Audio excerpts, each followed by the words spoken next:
Updated October 9, 2017, 12:06 am. Country music superstar Jason Aldean didn't listen to UFC boss Dana White. And some hospitalized victims of last week's mass shooting in Las Vegas are grateful. White was furious that Aldean turned down the opportunity to participate in the UFC's ceremony honoring victims and first responders on Saturday night at T-Mobile Arena and instead appeared on Saturday Night Live. Expletive U. Jason Aldean, White told the Las Vegas Review-Journal after UFC 216. And stay out of Vegas, expletive. Aldean was on stage at the Route 91 Harvest Festival October 1 on the Strip when Stephen Paddock opened fire from the Mandalay Bay, killing 58 people and injuring almost 500 others. But Aldean came back to Las Vegas anyway. Instead of going to T-Mobile Arena, on Sunday he went to University Medical Center, which announced the visit in posts on Facebook and Twitter. The Facebook post stated, "Our extreme gratitude to country music star Jason Aldean for visiting UMC today. Jason spent time with our patients who were critically injured during the Las Vegas shooting. His visit helped heal hearts and cheer those who were wounded in this tragedy." Strong. UMC, which has Southern Nevada's only Level 1 trauma center, received 104 patients in the hours after the shooting, and more victims were later transferred to the hospital from other medical centers that couldn't handle such severe injuries. Aldean began the SNL episode with a brief statement. "I'm Jason Aldean. This week, we witnessed one of the worst tragedies in American history. Like everyone, I'm struggling to understand what happened that night, and how to pick up the pieces and start to heal.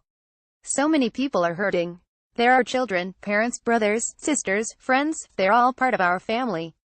So I want to say to them, we hurt for you, and we hurt with you, but you can be sure that we're going to walk through these tough times together, every step of the way, because when America is at its best, our bond and our spirit, it's unbreakable." He and his band then launched into a cover of "I Won't Back Down," which served as a tribute to both the victims of the Las Vegas shooting as well as Tom Petty, who died October 2. Jason Aldean's wife Brittany, on Sunday posted to her Instagram account a photo of the couple with Mandalay Bay in the background. The post read, "Feels surreal being back in Vegas today. Visiting some of the strongest people we have ever met, fighting the toughest battle of them all, for their lives. You have helped us try to begin to start the healing process by seeing the strength each one of you have. Thank you for today. We will never forget." Strong. White decided early in the week to proceed with Saturday night's UFC 216 event as planned, though MGM Resorts International officials didn't decide to officially go ahead with the event until Wednesday. "We have to do this," White said of the thought process. "Vegas can't shut down because of this expletive coward." UFC officials started planning a ceremony for the event and began distributing tickets to 1,500 first responders. Several victims also were invited and honored. "One of the things I was going to do is have Jason Aldean come in," White explained. "These were his fans. People came in from all over the country to see him. People from Canada, everywhere. I saw one person was from Alaska. These people were there to see this expletive thing. I called him and said, this is what we're doing. We're going to have 1,500 first responders and your fans who were actually shot that night at our show and honor them." White said Aldean's manager explained Aldean had been too affected by the incident and wouldn't be able to perform anytime soon. "The guy tells me, no, he's too expletive up. He might never perform live again," said White, who learned of Aldean's SNL performance during UFC 216. "What am I going to say? I understand that." White said he was told Aldean has been bothered by disparaging comments about the fact he just ran off the stage without saying anything.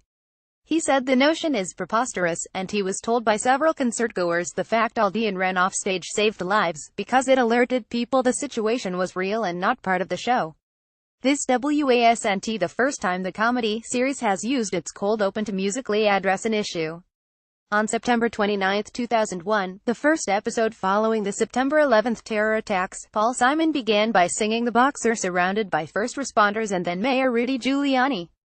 Kate McKinnon opened the November 12, 2016, episode as her Hillary Clinton character, performing Leonard Cohen's mournful Hallelujah. Her performance was also a tribute to Cohen, who died November 7.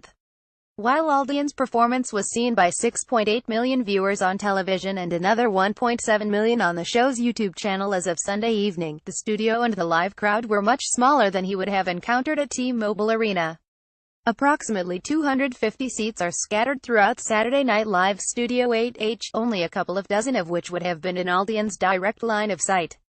Ben Fowlkes, a columnist for the USA Today-owned mma-ufc.com, summed up his feelings about the controversy to his 42,000 Twitter followers. The UFC struck just the right tone with its tributes.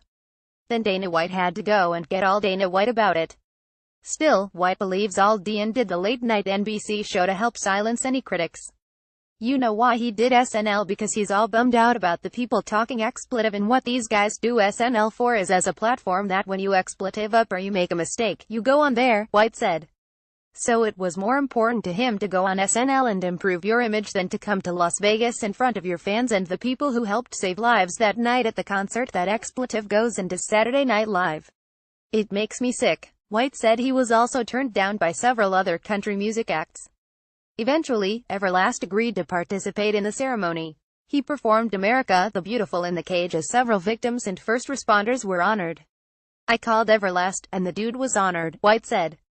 He almost started crying. According to White, it was only the second time the UFC has had a patriotic ceremony to kick off a show.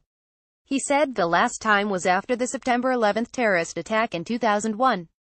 Contact Adam Hill at ahill@reviewjournal.com or 7,022,778,028. Follow at Adam Hill Verge on Twitter. Review Journal staff writers Chris Lawrence and Kaylin Brown contributed to this story.